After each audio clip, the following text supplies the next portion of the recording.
I am a Chroma main. I'm a big fan of dragons. And the moment I saw Chroma, it's a no-brainer. I decided that I will forever be loyal to this frame. But it was not easy getting a hold of my precious Dragon King. Back in the days, when I was a pleb, the grind was fucking hard getting my beloved dragon. I had to travel to Saturn, and brawl with the fire sadist, General Saga's Rook. But before that, I have to do all this stuff also, just to unlock the junction. And within the junction, I had to fight fucking specters that own me because I was dumbfounded at first on how modding works in the game. The grind was real, but it's okay. I was determined to get my dragon boy. I will endure all the pain, including the ones that the junction specters have inflicted, as I know one day, I can get back to this mission with Chroma, and murder this fucker. Who's your space dad now, you doppelganger bastard? It took me long to finally get to Pluto Junction, and finally finish the new strange quest which is required to get the Chroma blueprint. But all of that was history as soon as I finally got my dragon boy. But that hype sunk when I realized that this was not the dragon I imagined. This looks like a fucking space lizard. So I decided to grind for platinum,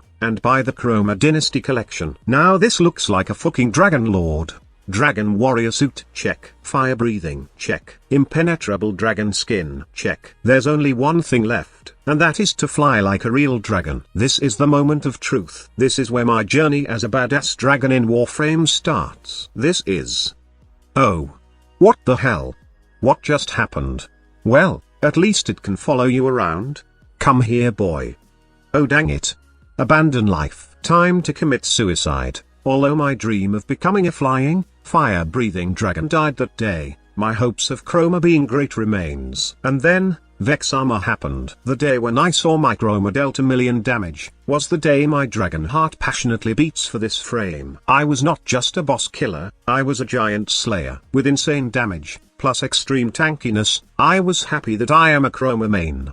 As time passed, playing Chroma had become an obsession. I was not satisfied with just playing a nice Chroma. Tons of survivability is good, but I need something new and fresh. I began to experiment on the second ability, and began to like how the other elements works for Chroma. The toxin element is pure gold, when it comes to switching my weapons and giving me a big boost in reload speed. Perfect for idle hunts, especially when using a sniper. The fire element is also good, since it gives me bonus health. But the main reason why I use this is for its ability to restore my health once I need it the most. But not all were good things playing as a Chroma main. Although I have insane damage and survivability, I can't deny the fact that I am just a press 2 abilities frame. My gameplay was one-sided, but suddenly, a possible game changer emerges, as Digital Extremes announce the Chroma Rework, plus the all-new Chroma Prime. Honestly, Chroma Prime was all mixed emotions as a main. I was mad that I need to do all those stuff to acquire the regular Chroma,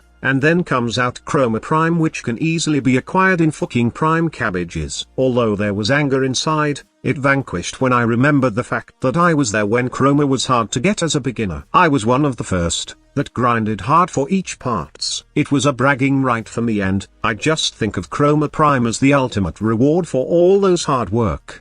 Chroma Prime was not just good looking, but he also reminded me of the time when I first admired dragons. And that is one of the most epic games of all, Skyrim. The Skyrim vibe on this skin is strong, and my mind is set to cosplay as a Daedric Lord in this game. And then came also the Chroma Rework. Digital Extremes dropped the nerf hammer and strip away my dragon boy's destructive power. No more one-shot. No more nukes, just plain damage boost. My heart was crushed that day, but we, as Chroma mains, must learn to adapt. We are survivalists, and I know that I can cope up with these drastic changes. Even though my power was stripped, I was able to enjoy myself as a Chroma main. Since the rework has given me new ways to play as a dragon, I was able to fulfill my dream of raining fire over enemies when they decided to change how his first ability works. Although it's not the flying dragon that I had imagined on my dreams, still, it was fun breathing fire from up above. Also, the changes led to team viability. The rework did change how Vex Armor and Elemental Ward works. It now applies to allies, and during the first period of the rework, everyone would like to play with Chroma in Eidolon hunts. Up until now, Eidolon hunting is Chroma's territory. But not only that, when Fortuna was introduced, and the Profit Taker was a thing, Chroma was the first frame in mind that could take down these giant spiders. And Dragon King did not disappoint. Although he descended from God to being just a demigod, Chroma is still one of the best when it comes to dropping giants. For all those Chroma mains out there, I respect you for enduring everything that had happened to our beloved dragon. It was a devastating loss, having our power stripped away, but still, just like Chroma, we adapt to these changes, and we always come up on top. We are Chroma mains. We will forever be dragons. This is our story. What's yours?